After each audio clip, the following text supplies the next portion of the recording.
They say the night hides more than shadows. It hides the truth. Welcome to Mr. Haunting Whispers, where real crimes, true horrors, and restless spirits speak through the silence. Listen closely, because sometimes the whispers are real.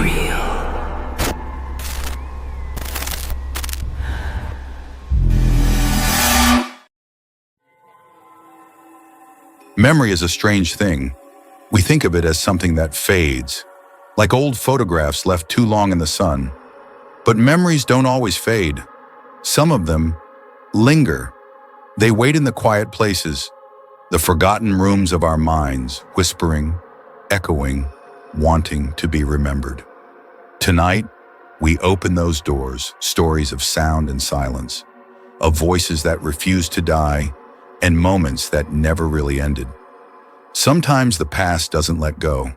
Sometimes it records itself, waiting for someone, anyone, to press play. These are the echoes of the forgotten, and once you hear them, you'll never truly forget them again. I've always liked old photographs. There's something comforting about them. The stillness, the clarity, the idea that a moment can be captured and never forgotten. That was before I learned that some memories don't want to stay trapped. It started after my mother passed away. She'd left behind boxes of old photo albums and negatives. Hundreds of them. Going back generations, I decided to scan them all. It felt like something useful to do, something that would keep me busy while the house sat too quiet. Most of them were ordinary, family gatherings, picnics, birthdays. But then near the bottom of one box, I found an envelope labeled "Do Not Restore." Inside was a single 8x10 photograph, an old family portrait, sepia tone, 5 people standing in front of a farmhouse that doesn't exist anymore. The corner of the photo was burned, the surface cracked with age. My mother had written on the back, in faint pencil, 1903, the first picture. I placed it on the scanner, hit preview, and waited as the image slowly filled the screen. That's when I noticed something odd. There was a 6 figure faintly visible in the far right of the frame. A blurred, almost transparent, I thought it was just a flaw, some old exposure damage, until I zoomed in. The figure wasn't part of the photo. It looked recent. The clothes didn't match the era, the posture, the height. Everything felt wrong. And strangest of all, the figure was facing away from the camera. Every other person in the photo looked forward. This one looked toward whoever was taking the picture. I set the original aside, thinking it was just a trick of the scan. But when I checked the next morning, the printed copy looked different. The figure was still there, only now slightly turned, a few degrees more toward the camera. Just enough that I could see the start of a cheekbone. I told myself I was overtired, that the monitor brightness, or the scan settings, or maybe grief itself, was making me see things. But I kept working, restoring, cleaning, digitizing, and every few hours I'd find myself glancing back at that same photograph. Each time the figure had moved, just slightly. By the 3rd day, it was fully turned toward the camera. The face was pale, expressionless, and disturbingly familiar. It looked like me. I tried deleting the file, but every time I emptied the recycle bin, the image reappeared on my desktop, sometimes renamed, sometimes just labeled IMG0001, and each new version was sharper than the last. Then one night I woke to the faint hum of the printer in my office. When I walked in, it was printing on its own. Dozens of copies of that same photo, each one darker, the background fading further away, until only the figure remained. Just me, standing in front of a house that wasn't mine. Eyes slightly unfocused, like I'd been caught mid-blink. I unplugged everything. The computer, the scanner, the printer, and dumped the photo into the trash. But when I came back upstairs, there was a frame sitting on my desk, a new photograph. Same background, same position, only this time, I wasn't alone. Behind me, barely visible, was the original family. The ones from the 1903 photo, and all of them were facing me now. I left the house that night, haven't gone back since. But a few weeks later, I got a message from a photo restoration forum I used to post on. Someone had uploaded an image under my account. A high-resolution scan of the old photograph. Only now there were 7 figures, and the one farthest to the right, he was sitting at a computer, my computer. I worked as a school janitor for almost 30 years. Not a glamorous job, but it was honest. The kind of work where you keep your head down and listen to the pipes, the air vents, the way buildings talk when no one else is around. Schools are loud when they're full of life, but when they're empty, they have their own kind of silence, a hollow quiet that hums through the hallways like something remembering the sound of laughter. When the district finally decided to tear down Wellington High, they called me in for one last week of cleanup. Most of the staff had retired or passed on. The classrooms were empty, desks stacked, trophies boxed up. But it was the old choir room that I dreaded the most. Everyone in town knew the story 30 years ago. The music wing caught fire during rehearsal. Faulty wiring, they said. 17 students and 1 teacher never made it out. After that, the room was sealed off and a new wing was built across the courtyard.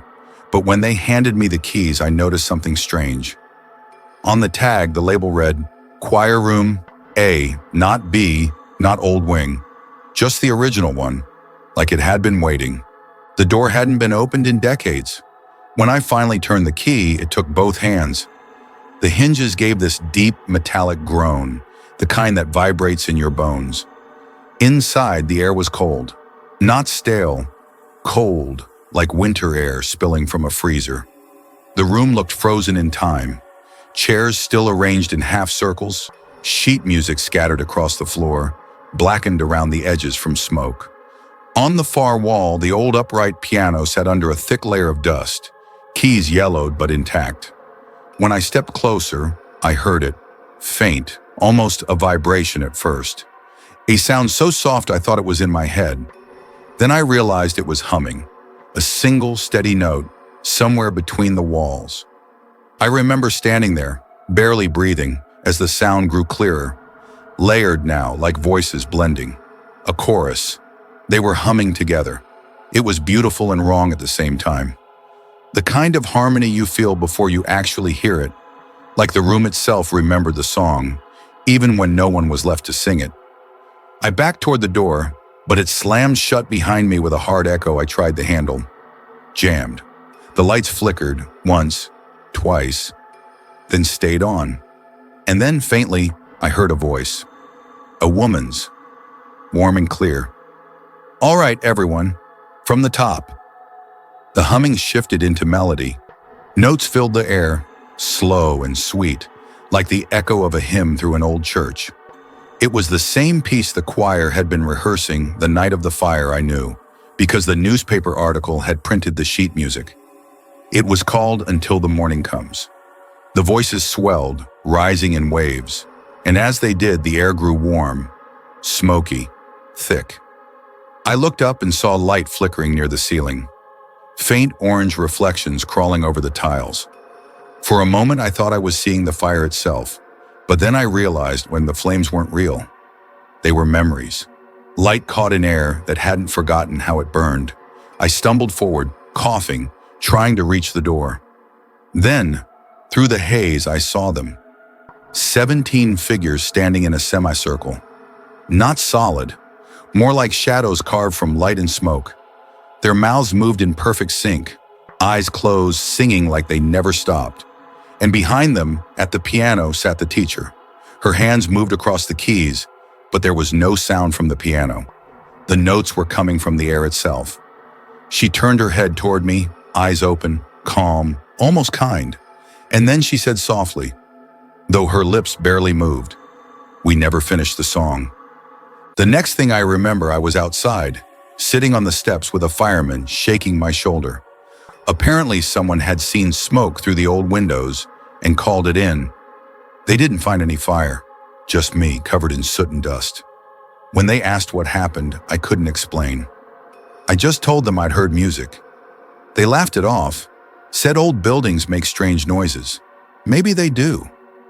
But as I was leaving that night, I looked back at the music wing through the glass. I could see the faint flicker of lights in the old choir room, steady, rhythmic, like the glow of a metronome keeping time. And if you stood very still, you could still hear them faintly, a harmony too perfect to be human. There's a sound that lingers long after silence, the kind that doesn't fade, but waits. Maybe it's the echo of a name we were never meant to hear again.